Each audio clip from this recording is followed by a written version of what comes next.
Blessed moment and time to everyone. It is my pleasure to share some information about strategies for educational reform. May I start with the definition of education reform. It is the goal of changing public education in terms of educational theory and practice, where education reform once focused on inputs, it now focuses on outputs such as student achievement. As I browse in the Google, I have gathered some effective educational reform strategies. First is the crossover learning. Second, the personalized learning. Next is the adaptive teaching and the high-tech learning. In crossover learning, it refers to learning in informal settings and the inclusion of experiences in the classroom activities. Learning in school is essential because it gives students the theoretical background required to understand practical applications. The classroom experience is then enriched through the real-life examples and informal use of the knowledge. The acquisition of skills out of the school environment helps enhance the academic performance of students. A visit to a museum, for example, can teach students how to look for evidence and assess information. It also allows students to pursue themes of individual interest, providing some room for personalization in the educational process. Drawing conclusions across multiple settings and the different environments helps students learn early on in life how to acquire knowledge over their lifetime.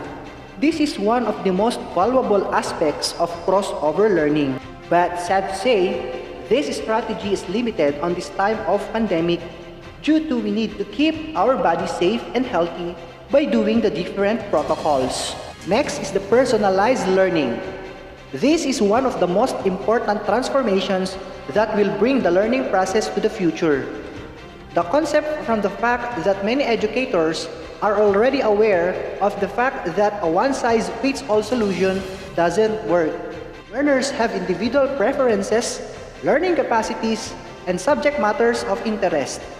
This is one of the main reasons why some students will excel under a standard curriculum while others will have a hard time grasping common concepts. Personalization can refer to many different approaches. Customized course offerings, differentiated learning, and setting specific goals for every single student are a few of the common possibilities that can be developed under the standard curriculum. In essence, students are empowered and given some agency.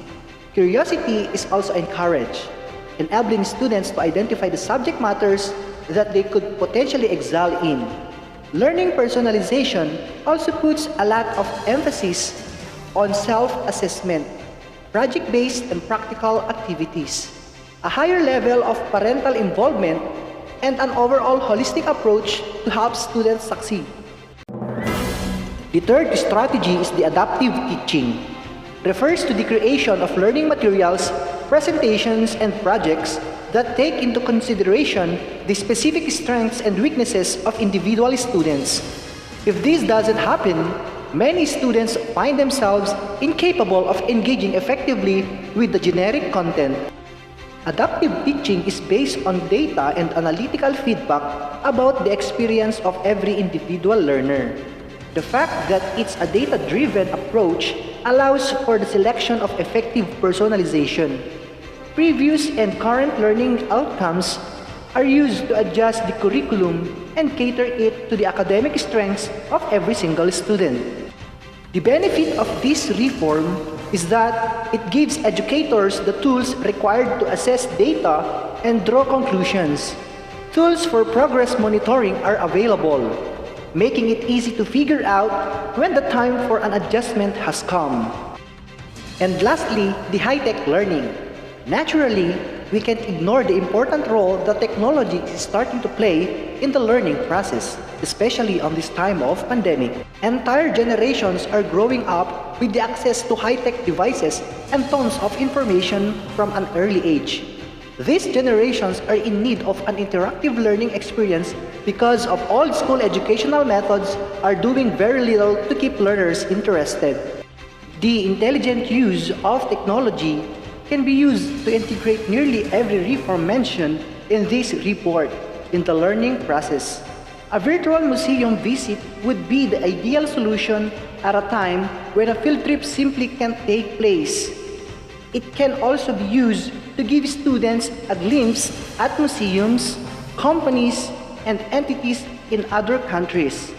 Sky is the limit when it comes to showing students different projects and facilities across the world. Virtual reality, 3D printing, immersive gaming, remote courses, and even robotics can be find their place in the classroom. What seemed like science fiction a couple of years ago is actually finding real applications in the educational world right now. Technology is playing a big role on this time of pandemic. It is our platform in teaching and learning process. And that's all. Thank you and God bless.